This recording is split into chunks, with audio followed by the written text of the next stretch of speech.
O ministro do Supremo Tribunal Federal, André Mendonça, deve decidir nos próximos dias o destino prisional do ex-banqueiro Daniel Borcaro após a Procuradoria-Geral da República rejeitar sua segunda proposta de delação premiada. Atualmente preso na Superintendência da Polícia Federal em Brasília, Borcaro poderá ser transferido para um presídio comum, possivelmente o complexo da Papuda.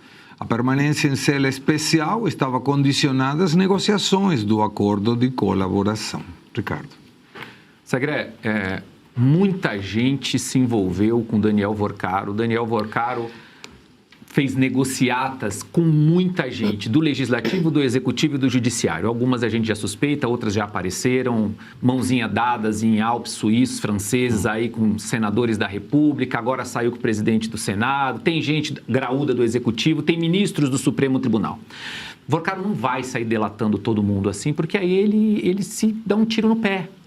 Ele vai delatar, e eu acredito nisso, que é o que vem acontecendo na primeira e na segunda, por partes, esperando que um outro lado jogue uma boia salva-vidas para ele. Ele precisa, de alguma maneira, acreditar que um dos lados, porque ele sabe de muita coisa, e muita gente sabe disso. Você lembra lá atrás que teve um fluxo muito grande de advogados indo e voltando para falar com Daniel Borcaro sobre essa lógica da delação premiada dele, advogados que eram ligados a gente do Centrão, advogados ligados a ministros, a senadores da República. O ministro André Mendonça, inclusive, cortou esse fluxo todo de advogados lá dentro, todo mundo querendo salvar o seu apaziguado. E Daniel Borcaro está jogando um xadrez com isso aí, preocupado com o próprio umbigo. O que nós, brasileiros, queremos é ver tudo. Nós queremos ver tudo. O ideal seria que ele delatasse todo mundo, tentasse de alguma maneira, mas isso, para ele, no ponto de vista da própria defesa dele, não faz sentido estratégico. Então, eu acho que o ministro André Mendonça deve estender uma terceira possibilidade de delação ao Daniel, colocando de uma vez por todas um checkmate nele, falando, ou você traz elementos importantes para a delação, ou você vai para a Papuda. E aí eu acho que ele pode vir trazer alguns elementos importantes. De novo, vai ter um corre-corre de advogados para todos os lados, porque tem muita gente com medo do que pode ser dito, do que ainda não apareceu. Agora, me preocupa um pouco a linha política, principalmente do PGR. Acho que o Luiz falou muito bem aqui. A Polícia Federal já tinha dado um parecer do PGR, na minha opinião, irrelevante. Mas o que é que o PGR espera de uma delação? É isso que me preocupa. Porque talvez o PGR queira uma delação que ataque o outro lado político. Porque entre a primeira e a segunda delação também já saiu as conversas entre o Borcaro e o presidenciável Flávio Bolsonaro. Sim. Talvez seja isso que a PGR, talvez, espero que não, quero eu estar errado, uma própria parte da Polícia Federal quer que o Borcaro delate, quer que coloque mais informações acusando o outro lado político. Se aparecer isso numa delação, espero que não apareça, principalmente nestas circunstâncias, se aparecer isso, a PGR vai apoiar na hora, independente de ter fatos novos ou não. Ela quer algo que corrobore ali com essa narrativa eleitoral. E é isso que é um problema, na minha opinião. Bárbara, para fechar essa primeira parte, quando nós vemos que o presidente do Senado tem uma acusação de receber 30 milhões de dólares e ele, de alguma forma, foi quem sentou sobre o pedido da CPMI do Banco Master e falou, não vai sair. Esse mesmo Alcolumbre falou que mesmo tendo 81 assinaturas, ou seja, mesmo ele assinando, não entraria com o pedido de impeachment do ministro Alexandre de Moraes. Então nós temos uma das figuras centrais da República, presidente do Congresso, presidente da Câmara e Senado, um ministro da Corte Suprema, temos o outro, o Tayaya, que também está enroscado. Não é muita coisa de suspeição que pode atrapalhar qualquer processo legal que o dia de amanhã seja, cara, como essa pessoa que era vítima, agora é juiz, essa pessoa que é senador, presidente da Câmara, que tem o poder de resolver se entra com uma CPMI ou não, ele está sendo acusado e fica tudo por aí, não tem problema nenhum. Verdade. Por isso que eu corroboro do que os nossos amigos falaram, eu realmente não tenho nenhuma esperança de elementos novos nessa investigação, principalmente contando com o Borcaro, que está envolvido com pessoas extremamente poderosas.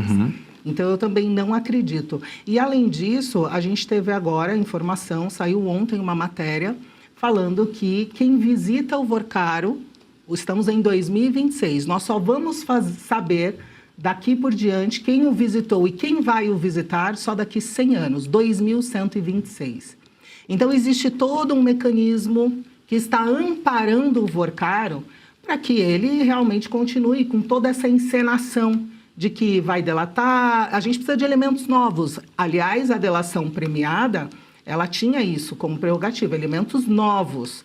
Mas isso provavelmente não vai acontecer. Então, nós temos pessoas muito poderosas envolvidas, 30 milhões aí do Alcolumbre. A gente tem o contrato do Alexandre de Moraes. Inclusive, surgiu um elemento novo que foi de mais contato e mais recursos, milhões. mais 50 milhões para o Alexandre de Moraes. Bárbara, desculpa te atrapalhar, justamente o que faltava pagar. Exatamente. Porque o contrato era 129, foram pagos 80, faltavam 50 que eram esses 50 que apareciam E por essa aí. delação não foi aceita. Nada. Essa parte não foi aceita. Então, tudo que envolve mesmo o judiciário político que nós temos, tudo que envolve o espectro político, que é o que tem censurado e que tem tentado barrar qualquer coisa da direita, justamente tudo que envolve eles não é aceito. Então, como o Rawls falou, de fato, se houver delação que indique qualquer figura que seja da direita, talvez seja aceita. Então, essa é uma questão que a gente está vendo que é uma delação que está permeada por questões políticas. Mas é uma delação que não tem de objetividade nada e que, além do mais, essa informação que você compartilhou de 100 anos, quem determinou isso? Que não a Polícia Federal. A Polícia Federal. A própria Polícia Federal. A Polícia Federal deve ser Andrei, senão não tem outro que determine. E nós estamos falando de todo um sistema aparelhado, né? Uma Polícia Federal que muito tempo a gente ouviu falar aí ao longo desses últimos 4 anos que é praticamente uma Gestapo, porque atuou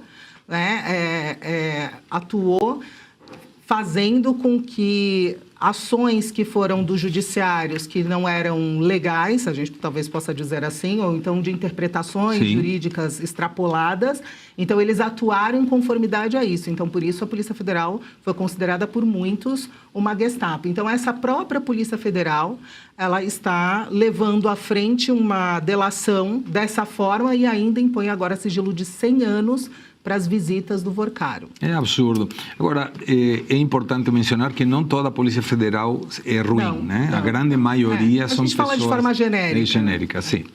Falando de Polícia Federal, a Polícia Federal prevê avançar sobre as gestoras, administradoras de fundos e outros operadores do mercado financeiro.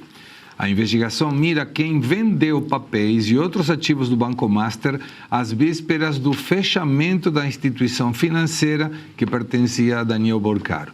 A expectativa é que a Polícia Federal foque nessa frente assim que concluir a apuração sobre as relações políticas do ex-banqueiro com autoridades dos 3 poderes. Na avaliação dos investigadores, o mercado financeiro já sabia, cerca de 1 ano e meio antes da quebra, que a situação do Banco Master era insustentável. Por isso, a polícia suspeita que várias pessoas e empresas possam ter usado essa informação privilegiada para tirar proveito financeiro e evitar prejuízos. Volto contigo, Luiz Arthur. Eu lembro de ter conversado com pessoas do mercado financeiro e falou: Gustavo, não sustenta um banco que está pagando 130, 140 do CDB, do CDI, quando tem outros bancos que não pagam mais de 110 no máximo. Ou seja, a captação pura de recursos vai explodir em outro momento. E o Vorcaro comprava tudo. Comprava restaurantes, comprava hotel, comprava empresa de insulina, comprava o que aparecesse pela... Comprava contratos também com estúdios de advocacia, comprava lobbyistas que levavam ele no Planalto, ou seja, o cara comprava tudo. Então, é de esperar que alguém disse: aproveito, coloco 130, 140, oro para que não exploda todo e vendo quando já tiver um retorno bom. Exatamente, Segré. Olha, é importante explicar uma coisa aqui.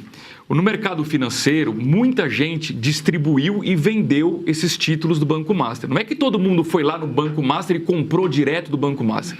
Grandes bancos, grandes corretoras, grandes instituições simplesmente revendiam esse CDB do Banco Master com essa taxa de juros altíssima que já indicava que o Banco Master tinha problemas. A regra é básica: se você tem problema, você tem que pagar muitos juros para convencer alguém a comprar o seu título. Se você é um bom banco, uma boa instituição, você não precisa pagar tantos juros. E o Banco Master, era sabido, pagava os maiores juros do mercado financeiro. Portanto, alguma coisa errada ali tinha.